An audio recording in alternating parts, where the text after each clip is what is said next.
നമസ്കാരം. മലയാളി വാർത്ത health and വെൽനെസ്സിലേക്ക് സ്വാഗതം. അജിനോമോട്ടോ എന്ന് കേൾക്കുമ്പോൾ തന്നെ നമ്മളെല്ലാം നെറ്റിച്ചുളിക്കും. അതെന്തോ വലിയ ഒരു അപകടകാരിയായ ഒന്നാണ് എന്നാണ് പറയുന്നത്. എന്നാൽ ഇപ്പോൾ ശാസ്ത്രം പുരോഗമിക്കുമ്പോൾ ഒരുപാട് കാര്യങ്ങൾ പുതുതായിട്ട് വരുന്നു. ഉപ്പിനോളം ഭയങ്കരനല്ല അജിനോമോട്ടോ എന്നൊരു സംസാരം ഇപ്പോൾ വന്നിട്ടുണ്ട്. അതിനേക്കാളൊക്കെയുമായി നമ്മൾ അറിയാത്ത ഒരു രുചി, അതിനെക്കുറിച്ച് പറയുന്നുണ്ട്. ഉമാമി എന്നൊരു രുചിയുണ്ട്. 5 രുചികളിൽ കയ്പ്, മധുരം, പുളി എന്നിങ്ങനെയുള്ള 5 രുചികളിൽ ഒന്നാണ് ഉമാമി. ഈ ഉമാമി എന്നുള്ളതിനെക്കുറിച്ച് നമ്മൾക്ക് അറിഞ്ഞുകൂടാ. മറ്റ് 4 രുചികളെക്കുറിച്ചാണ് നമുക്ക് പൊതുവെ അറിയുന്നത്. അപ്പോൾ എന്തെല്ലാമാണ് 5ാമത്തെ രുചി, എന്താണ് അജിനോമോട്ടോയുടെ പ്രത്യേകത, എന്തെല്ലാമാണ്, ഇതെല്ലാം നമുക്ക് നോക്കാം. നമ്മുടെ നാക്കിലൂടെ അറിയാൻ കഴിയുന്ന ഒരു അനുഭവമാണ് അല്ലെങ്കിൽ ഒരു രസം ആണ് രുചി.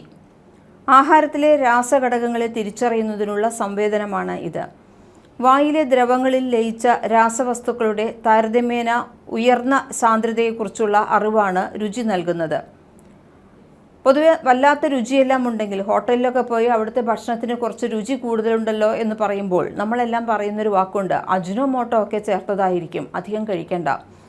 ഞങ്ങളതൊന്നും വീട്ടിൽ ഉപയോഗിക്കാറില്ല. പരമാവധി അജിനോമോട്ടോ ഒക്കെ ചേർത്ത ഫുഡ് ഒഴിവാക്കും. അല്ലെങ്കിൽ ചിലപ്പോൾ ചില ഹോട്ടലുകളിൽ ചെന്നാൽ അവിടെ വെണ്ടയ്ക്ക അക്ഷരത്തിൽ എഴുതി വെച്ചിട്ടുണ്ടാകും, ഈ ഹോട്ടലിൽ അജിനോമോട്ടോ ഉപയോഗിക്കുന്നില്ല. അപ്പോൾ ഒരു സാധാരണ മലയാളി അഭിമാനത്തോടെ ആരോഗ്യത്തെക്കുറിച്ച് വളരെയധികം ബോധവാന്മാരാണ് എന്ന ആത്മവിശ്വാസത്തോടെ എടുക്കുന്ന നിലപാടുകളാണ് ഇതെല്ലാം. എന്നാൽ ഇത്തരം നിലപാടെടുക്കുന്നവർക്ക് നഷ്ടമാകുന്നത് ഉമാമി എന്ന 5ാമത്തെ രുചിയാണ്. ഏറ്റവും നല്ല ഒരു രുചിയാണ്, നമ്മൾ ഇതുവരെ അറിഞ്ഞിട്ടുള്ളതിൽ വെച്ച് അറിയാത്ത ഒരു രുചി. അതാണ് ഉമാമി എന്ന് പറയുന്നത്. 5 അടിസ്ഥാന രുചികളുണ്ട് എന്ന് നമുക്കറിയാം. അതിൽ പക്ഷേ 4 എണ്ണമേ നമുക്കറിയുള്ളൂ: ഉപ്പ്, കയ്പ്, മധുരം, പുളി. ഇത് കഴിഞ്ഞ് 5ാമത് വരുന്നത് എന്താണെന്ന് ചോദിച്ചാൽ അറിയില്ല. എല്ലാവരും ഇപ്പോൾ പറയുന്നുണ്ടാകും എരിവില്ലേന്ന്. എരിവ് രുചിയേ അല്ല എന്നാണ് പറയുന്നത്. നമ്മൾ പറയാറുണ്ട്, നമ്മൾ ഏറ്റവും കൂടുതൽ കറിക്ക് എരിവ് പോരാ എന്നാണ് നമ്മൾ പറയാറുള്ളത്. പക്ഷേ ആ എരിവ് എന്നുള്ളത് ഒരു രുചിയല്ല. ആകെ 5 രുചിയുണ്ട്. അതിൽ 4 എണ്ണമേ നമ്മൾ അറിഞ്ഞിട്ടുള്ളൂ: ഉപ്പ്, കയ്പ്, മധുരം, പുളി. ഇനി 5ാമതൊന്നുണ്ട്. ഇതറിയണമെന്നുണ്ടെങ്കിൽ എന്തെല്ലാം വേണമെന്ന് ഈ വീഡിയോ കണ്ടു നോക്കൂ. സന്തോഷകരമായിട്ടുള്ള സ്വാദുള്ള എന്നർത്ഥം വരുന്ന ഒരു ജാപ്പനീസ് പദമാണ് ഉമാമി.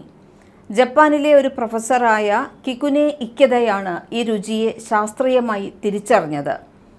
അജിനോമോട്ടോയിൽ നിന്ന് കിട്ടുന്ന രുചി ഉമാമിക്ക് ഉദാഹരണമാണ്. ഗന്ധത്തോട് അടുത്ത ബന്ധമുള്ള ഒരു സംവേദനമാണ് ഉമാമി.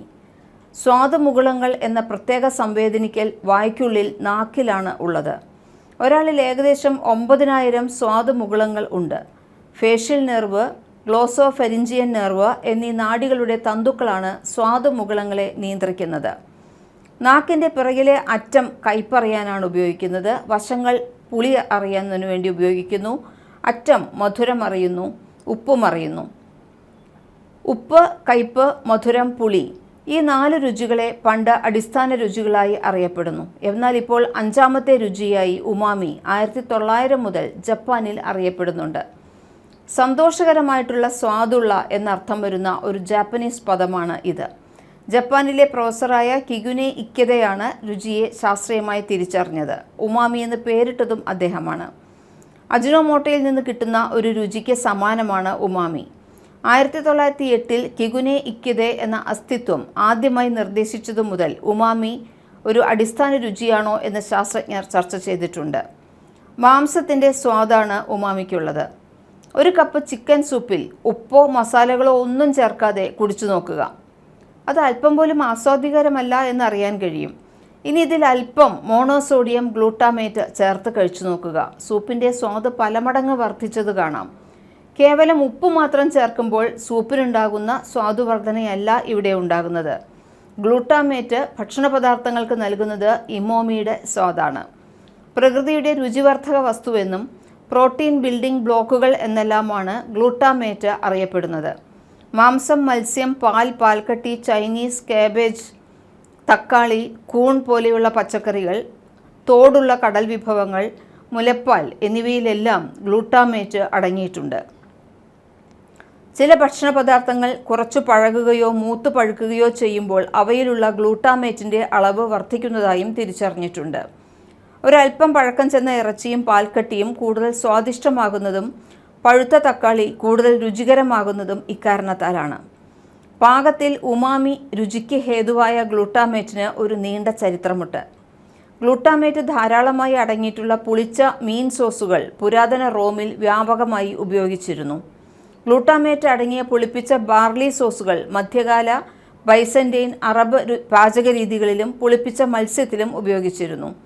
സോസുകൾക്കും സോയാ സോസുകൾക്കും ചൈനയിൽ 3-ാം നൂറ്റാണ്ട് മുതൽ ചരിത്രമുണ്ട്. ചീസ് ഇങ്ങനെ ഉമാമി രുചിയിൽ സമ്പന്നമാണ്. 1800കളുടെ അവസാനത്തിൽ പാരീസിലും ലണ്ടനിലും റെസ്റ്റോറൻറ്റുകൾ തുറന്ന ഷെഫ് അഗസ്റ്റേ എസ്കോഫിയർ ഉപ്പും പുളിയും മധുരവും കയ്പും ഉള്ള ഉമാമിയെ സംയോജിപ്പിച്ച് ഭക്ഷണമുണ്ടാക്കി. എന്നിരുന്നാലും ഈ സവിശേഷ ഗുണത്തിൻ്റെ രാസസ്രോതസ് അദ്ദേഹത്തിന് അറിയില്ലായിരുന്നു. 1908 കികുനെ ഇക്കതെ എന്ന രുചി തിരിച്ചറിയുന്നതുവരെ. ഉമാമി രുചിക്ക് ഹേതുവായ രാസപദാർത്ഥങ്ങൾ എന്ന് പറയുന്നത് ഗ്ലൂട്ടാമേറ്റ്, ഇനോസിനേറ്റ്, ഗ്വാനലേറ്റ് തുടങ്ങിയവയാണ്. ഇതടങ്ങിയ ഭക്ഷണങ്ങളാണ് നാവിന് ഈ സവിശേഷ രുചി പ്രദാനം ചെയ്യുന്നത്. പുളിപ്പിക്കലിലൂടെ ഉമാമി രുചി വർദ്ധിപ്പിക്കാമെന്ന് നമ്മൾ ഇതിനു മുമ്പ് പറഞ്ഞതാണ്. 1200 വർഷങ്ങൾക്ക് മുമ്പ് മുതൽ ഏഷ്യയിലെ പാചകക്കാർ സൂപ്പിന് സ്വാദ് കൂട്ടുന്നതിനായി പസഫിക് സമുദ്രത്തിൽ കാണപ്പെടുന്ന ഒരിനം കടൽപ്പായൽ സൂപ്പിനൊപ്പം ചേർക്കുമായിരുന്നു. എന്നാൽ ഇത്തരം പായൽ ചേർക്കുമ്പോൾ സൂപ്പിൻ്റെ സ്വാദ് വർദ്ധിക്കാൻ കാരണം അതിലടങ്ങിയ ഗ്ലൂട്ടാമേറ്റ് ആണെന്ന് പാചകക്കാർ തിരിച്ചറിഞ്ഞിരുന്നില്ല. 1908ലാണ് ഈ ഗ്ലൂട്ടാമേറ്റും കടൽപ്പായലും തമ്മിലുള്ള ബന്ധം കികുനെ ഇക്കദ തെളിയിച്ചത്. അങ്ങനെയാണ് ഉമാമിയെക്കുറിച്ച് തിരിച്ചറിയുന്നത്. പിന്നീട് ഡോക്ടർ ഇക്കേഡ ഗ്ലൂട്ടാമേറ്റിൻ്റെ വിവിധ രൂപങ്ങളെക്കുറിച്ച് പഠനം നടത്തി. ഉമാമി എന്നുള്ള ഈ സ്വാദ് ലഭിക്കുന്നതിനായി വ്യാവസായിക അടിസ്ഥാനത്തിൽ ഗ്ലൂട്ടാമേറ്റ് നിർമ്മാണം ആരംഭിക്കുന്നതിനുള്ള നടപടികൾ ആരംഭിക്കുകയും ചെയ്തു. ഇതിന് ഗ്ലൂട്ടാമേറ്റ് സോഡിയത്തിൻ്റെ ലവണമായി നിർമ്മിക്കാനാണ് അദ്ദേഹം തീരുമാനിച്ചത്. അങ്ങനെ വ്യാവസായിക അടിസ്ഥാനത്തിൽ രുചിവർദ്ധക വസ്തുവായ മോണോസോഡിയം ഗ്ലൂട്ടാമേറ്റ് അഥവാ MSG പിറവിയെടുത്തു. അജിനോമോട്ടോ എന്ന പേരിൽ ഇത് ഇന്ന് എല്ലാവർക്കും സുപരിചിതവുമാണ്. 1909 ജാപ്പനീസ് മോൾട്ടോസോഡിയം ഗ്ലൂട്ടാമേറ്റ് ആദ്യമായി നിർമ്മിക്കപ്പെട്ടു. പിന്നീട് 1917 അമേരിക്കയിലും ഇതിൻ്റെ നിർമ്മാണം ആരംഭിച്ചു. ലാഭക്കൊതിയന്മാരായ വൻകിട ഉൽപ്പാദകർ അവരുടെ ഭക്ഷ്യവസ്തുക്കളുടെ സ്വാദ് വർദ്ധിപ്പിക്കാൻ സ്വാഭാവികമായി ഭക്ഷണപദാർത്ഥങ്ങളിൽ കാണപ്പെടുന്ന ഗ്ലൂട്ടാമേറ്റിൻ്റെ പല മടങ്ങ് അളവിൽ MSG ഉപയോഗിക്കാൻ തുടങ്ങി. ഇത്തരം പ്രകൃതി വിരുദ്ധ നടപടികളാണ് MSG കൊണ്ടുള്ള ആരോഗ്യ പ്രശ്നങ്ങൾക്ക് വഴി തുറന്നത്. പല റിസർച്ചുകൾക്കു ശേഷം United States food and drug administration umami രുചിവർദ്ധകരായ മോണോസോഡിയം ഗ്ലൂട്ടാമേറ്റ് ഒരു സുരക്ഷിത ഘടകമായി നിശ്ചയിച്ചിട്ടുണ്ട്. FDA considers the addition of MSG to foods to be generally recognized as safe എന്നാണ് പറഞ്ഞിട്ടുള്ളത്. പ്രകൃതിദത്തമായ ഗ്ലൂട്ടാമേറ്റ് മാംസത്തിലും പച്ചക്കറികളിലും കാണാം. ഇനോസിൻ പ്രാഥമികമായി മാംസത്തിൽ നിന്നും ഗിനോസിൻ പച്ചക്കറികളിൽ നിന്നും വരുന്നു.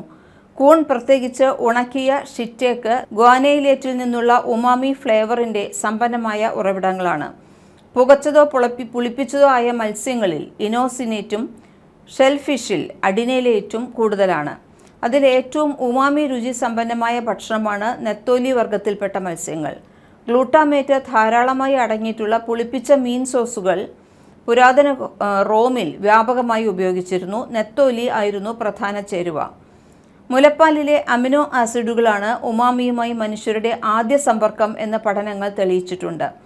മുലപ്പാലിലെ സ്വതന്ത്ര അമിനോ ആസിഡുകളുടെ പകുതിയും ഗ്ലൂട്ടാമിക് ആസിഡാണ്. പലർക്കുമുള്ള ഒരു സംശയമുണ്ട്, അപ്പോൾ എരിവ് ഒരു രുചിയല്ലേ എന്ന്. എരിവ് എവിടെ നിന്ന് വന്നു? എരിവ് ഒരു രുചിയേ അല്ല, അത് ഒരു സെൻസേഷൻ മാത്രമാണ്. മുളകിലെ കാപ്സസിൻ എന്ന പദാർത്ഥ തന്മാത്രകൾ നാക്കിലോ തൊലിയിലോ സ്പർശിച്ചാൽ അവിടെയുള്ള നാഡീകോശങ്ങളുടെ ഉപരിതലത്തിലുള്ള സ്തരങ്ങളിൽ പറ്റിപ്പിടിച്ച് തലച്ചോറിൽ എരിവ് എന്ന സംവേദനമായി രേഖപ്പെടുത്തുന്നതിന് നമ്മളൊക്കെ എരിവ് എന്ന് വിളിക്കുന്നത്. ഉദാഹരണത്തിന് മുളക് വെച്ച് നമ്മൾ കയ്യിൽ തട്ടിക്കഴിഞ്ഞാലും കയ്യിലൊരു നീറൽ അനുഭവപ്പെടുന്നുണ്ട്. ഇതിനെയാണ് നാവിൽ തട്ടുമ്പോൾ നമ്മളതിനെ എരിവ് എന്ന് പറയുന്നത്. ഇതല്ലാതെ മധുരം, പഞ്ചസാര, പുളി ഇതൊന്നും നമ്മുടെ ദേഹത്ത് പുരട്ടിക്കഴിഞ്ഞാൽ അതിന് ഒരു പ്രത്യേകമായിട്ടൊന്നും തന്നെ നമുക്ക് തോന്നാറില്ല. അതിൽ നിന്ന് നമുക്ക് മനസ്സിലാക്കാം സ്വാദ് അറിയുന്നത് നാവിൽ മാത്രമാണ്, ത്വക്ക് കൂടെ അല്ലല്ലോ. അപ്പോൾ ത്വക്കിൽ ഈ എരിവ് ഒഴിച്ച് കയ്പോ അല്ലെങ്കിൽ പുളിയോ അല്ലെങ്കിൽ പഞ്ചസാരയോ ഇതൊന്നും നമ്മുടെ ദേഹത്ത് വീണാൽ നമുക്കൊന്നും തോന്നാറില്ല. കാരണം അത് നാവിൽ നിന്ന് പറയുന്ന ഒരു സ്വാദ് അല്ല. എരിവ് പക്ഷേ അങ്ങനെയല്ല. കാരണം എരിവ് ഒരു മുളക് ആണെങ്കിൽ ഇതെല്ലാം നമ്മുടെ ദേഹത്ത് പറ്റിയാൽ നീറുന്നുണ്ട്. അപ്പോൾ അത് നമ്മുടെ ത്വക്കിലുണ്ടാകുന്ന ഒരു സെൻസേഷൻ മാത്രമാണ് നമ്മൾ എരിവ് എന്ന് നമ്മൾ തെറ്റിദ്ധരിച്ചു പറയുന്നത്. അതുകൊണ്ട് തന്നെയാണ് എരിവുള്ള സാധനങ്ങൾ ചുണ്ടിലും നാക്കിലും തൊലിയിലുമൊക്കെ തട്ടിയാൽ എരിവ് അനുഭവപ്പെടുന്നതും. മധുരവും പുളിയും കയ്പുമൊന്നും തൊലിയിൽ സ്പർശിച്ചാൽ നമുക്കൊന്നും അനുഭവപ്പെടാറില്ലാത്തതും അതുകൊണ്ട് തന്നെയാണ്. നാക്കിലെ സ്വാദുമുകുളങ്ങൾ തന്നെ വേണം ഈ സെൻസേഷൻ അറിയണമെന്നുണ്ടെങ്കിൽ. മുളക് കൂടാതെ കുരുമുളക്, ഇഞ്ചി തുടങ്ങിയ പല സുഗന്ധവ്യഞ്ജനങ്ങൾക്കും എരിവുണ്ട്. കുരുമുളകിന് എരിവ് നൽകുന്ന പെപ്പറിൻ എന്ന പദാർത്ഥവും ഇഞ്ചിയിലെ ജിഞ്ചറോൾ എന്ന പദാർത്ഥവുമാണ് ഈ പണി പറ്റിക്കുന്നത്. പക്ഷേ അവയെല്ലാം സുഗന്ധദ്രവ്യങ്ങൾ കൂടിയാണ്, അവർക്ക് മണമുണ്ട്. ഇന്ന് സമൂഹം നേരിടുന്ന വലിയൊരു പ്രശ്നം കീമോഫോബിയയാണ്. കെമിക്കലാണ് എന്ന കാരണം കൊണ്ട് ഒരു വസ്തുവിനോടുള്ള ഭയം. മറ്റൊരു മറുപടി ക്യാൻസറാണ്. മലയാളിക്ക് പിന്നെ മിണ്ടിയാൽ അപ്പോൾ തന്നെ ക്യാൻസറാണ്. എന്തുമേതിനും ക്യാൻസർ വരും. ആ ഭക്ഷണം കഴിച്ചുകൂടാ, ഈ ഭക്ഷണം കഴിച്ചുകൂടാ, അങ്ങനെ കഴിക്കരുത്, ഇങ്ങനെ ചെയ്യരുത്, ക്യാൻസർ വരും. കൃത്യമായ ഉത്തരം അറിയാത്ത പ്രശ്നങ്ങൾക്കൊക്കെ പണ്ട് ഉത്തരം ദൈവം എന്നായിരുന്നു. ഇപ്പോൾ പ്രകൃതിവാദികളുടെ ദൈവമായി ക്യാൻസറാണ് മാറിയിരിക്കുന്നത്. ക്യാൻസർ എന്ന് പറയുന്ന സാധനം കഴിഞ്ഞ ദിവസം ഉണ്ടായതൊന്നുമല്ല. 65 മില്യൺ വർഷങ്ങൾക്ക് മുമ്പ് ജീവിച്ചിരുന്ന ദിനോസറുകളുടെ ഫോസിലിൽ നിന്ന് വരെ ക്യാൻസർ കണ്ടുകിട്ടിയിട്ടുണ്ട്. അപ്പോൾ അതൊരു പുതിയ അസുഖമായി വന്നതൊന്നുമല്ല. 350 മില്യൺ വർഷങ്ങൾ പഴക്കമുള്ള മീനിൻ്റെ ഫോസിലിൻ്റെ വായയിൽ നിന്നാണ് നമുക്ക് കിട്ടിയിട്ടുള്ള ഏറ്റവും പഴക്കമുള്ള ക്യാൻസർ സെല്ലുകളുള്ളത്. അപ്പോൾ ക്യാൻസർ സങ്കീർണ ഘടനയുള്ള ബഹുകോശ ജീവികളുടെ കൂടപ്പിറപ്പാണ്. അപ്പോൾ പിന്നെ ഈ പേടിയുടെ ആവശ്യമില്ല. പിന്നെ പറയാനുള്ളത് അജിനോമോട്ടോ വളരെ സുരക്ഷിതമാണ്. അതിനെക്കുറിച്ച് വളരെയധികം ഗവേഷണങ്ങൾ നടത്തിയിട്ടുണ്ട്. 1958 US ഫുഡ് ആൻഡ് ഡ്രഗ് അഡ്മിനിസ്ട്രേഷൻ്റെ വർഗീകരണ പ്രകാരം ഏറ്റവും സുരക്ഷിതമായിട്ടുള്ള GRAS ഗ്രാസ് വിഭാഗത്തിൽ ഉള്ളതാണ് ഈ Ajinomoto. 1987 joint expert committee on food additives പരമാവധി ഒരു ദിവസം കഴിക്കാവുന്ന അജിനോമോട്ടോയുടെ അളവ് acceptable daily intake of Ajinomoto not specified എന്നാണ് നൽകിയിരിക്കുന്നത്. 1992 അമേരിക്കൻ മെഡിക്കൽ അസോസിയേഷൻ സുരക്ഷിതമാണ് ഇത് എന്ന് അംഗീകരിച്ചു. പിന്നീട് യൂറോപ്യൻ യൂണിയനും അംഗീകരിച്ചു. അജിനോമോട്ടോയിൽ ആരോപിക്കപ്പെടുന്ന ഒരു പ്രശ്നം ശക്തമായ തലവേദനയും അസ്വസ്ഥതയും ലക്ഷണങ്ങളായിട്ടുള്ള ചൈനീസ് റെസ്റ്റോറൻറ്റ് സിൻഡ്രോം എന്ന അസുഖം ആയിരുന്നു. ഇത് തീർച്ചയായും ക്യാൻസർ അല്ല, ഒരു നിസ്സാര അസുഖമാണ്. എന്നാൽ അതിന് തന്നെ അജിനോമോട്ടോയുമായി മാത്രം ബന്ധമില്ല എന്ന് പിന്നീട് double bladed placebo controlled trial വഴി തെളിയിക്കപ്പെട്ടിട്ടുണ്ട്. ഗ്ലൂട്ടമിക് ആസിഡ് എന്നൊരു അമിനോ ആസിഡ് ഉണ്ട്, -NH2 -COOH. ഈ ഗ്രൂപ്പുകൾ ഒരുമിച്ച് വരുന്ന ഓർഗാനിക് സംയുക്തങ്ങളാണ് അമിനോ ആസിഡുകൾ. ഇതിൽ 20 എണ്ണം നമ്മുടെ ശരീരത്തിലെ പ്രോട്ടീൻ നിർമ്മാണത്തിന് ആവശ്യമുള്ളതാണ്. നോൺ എസെൻഷ്യൽ അമിനോ ആസിഡ്സുമുണ്ട്. അതിൽപ്പെട്ടതാണ് ഒന്ന് ഇത്. ശരീരം തന്നെ ഇത് സ്വയം ഉൽപ്പാദിപ്പിക്കുന്നുണ്ട്. പ്രോട്ടീൻ ദഹിച്ചുണ്ടാകുന്ന ഉൽപ്പന്നമാണ് അമിനോ ആസിഡ്. സ്റ്റാർച്ച് ദഹിച്ച് ഗ്ലൂക്കോസ്, ഫാറ്റ് ദഹിച്ച് ഫാറ്റി ആസിഡുകളും ഗ്ലിസറോളുകളുമാണ് ഉണ്ടാകുന്നത്. അതിനാൽ ഇതിൽ നിന്നും ശരീരത്തിന് ഊർജ്ജോൽപാദനം സാധ്യമാണ്. ഈ അമിനോ ആസിഡിൻ്റെ സോഡിയം സാൾട്ടാണ് മോണോസോഡിയം ഗ്ലൂട്ടമേറ്റ് എന്ന് പറയുന്നത് അജിനോമോട്ടോ. ഇതിലുള്ളത് സോഡിയമാണ് പ്ലസ് അയോണും. പിന്നെ ഗ്ലൂട്ടമേറ്റ് ആകുമ്പോൾ മൈനസ് അയണാണ് ഉണ്ടാകുന്നത്. അതല്ലാതെ ഇതിൽ മനുഷ്യർക്ക് ഹാനികരമായി ഒന്നും തന്നെയില്ല. ഇത് കൃത്രിമമാണെന്ന വാദം പൂർണ്ണമായും ശരിയല്ല. കൃത്രിമമായി ഉണ്ടാക്കാൻ പറ്റുമെന്നത് ശരിയാണ്. പക്ഷേ തക്കാളിയിലും ചീസിലുമെല്ലാം പ്രകൃതിദത്തമായി കാണുന്നുണ്ട്. ഇവിടെ മനസ്സിലാക്കേണ്ടത് കൃത്രിമമായി ഉണ്ടാക്കിയതാണോ അല്ലയോ എന്നത് ഒരു കെമിക്കലിൻ്റെ ഭൗതിക ഗുണത്തെയോ രാസഗുണത്തെയോ തീരുമാനിക്കുന്നില്ല. നമ്മുടെ വയറ്റിൽ കിടക്കുന്ന അതേ HCl നമുക്ക് ലാബിൽ ഉണ്ടാക്കാവുന്നതേ ഉള്ളൂ. ഓർഗാനിക് സംയുക്തങ്ങൾ സിന്തറ്റിക്കായി ഉണ്ടാക്കാൻ കഴിയാത്ത കാലത്ത് ഇനോർഗാനിക് സംയുക്തങ്ങളിൽ ഇല്ലാത്ത ഒരു വൈറ്റൽ ഫോഴ്സ് ഉണ്ടെന്ന് 1806 ബ്രസീലിയസ് പറഞ്ഞിരുന്നു. പിന്നീട് വൂളർ അമോണിയം സയനേറ്റ് ചൂടാക്കി ആദ്യ സിന്തറ്റിക് ഓർഗാനിക് കോമ്പൗണ്ടായ യൂറിയ ലാബിലുണ്ടാക്കി. വൈറ്റൽ ഫോഴ്സ് തിയറി പൊളിച്ചുകളഞ്ഞ് ആധുനിക ഓർഗാനിക് കെമിസ്ട്രിക്ക് തുടക്കം കുറിച്ചു. അജിനോമോട്ടോ ആദ്യമായി ഉണ്ടാക്കിയത് ജാപ്പനീസ് ബയോകെമിസ്റ്റായ കിഗുന ഇക്കഡ ആണ്. ഉമാമി എന്ന പ്രാഥമിക രുചികൾ 4 എണ്ണമല്ല 5 എണ്ണം ഉണ്ട് എന്ന് പറഞ്ഞതിൽ ഉമാമി മധുരം, പുളി, കയ്പ്, ഉപ്പ്, ഉമാമി എരിവ് രുചിയല്ല.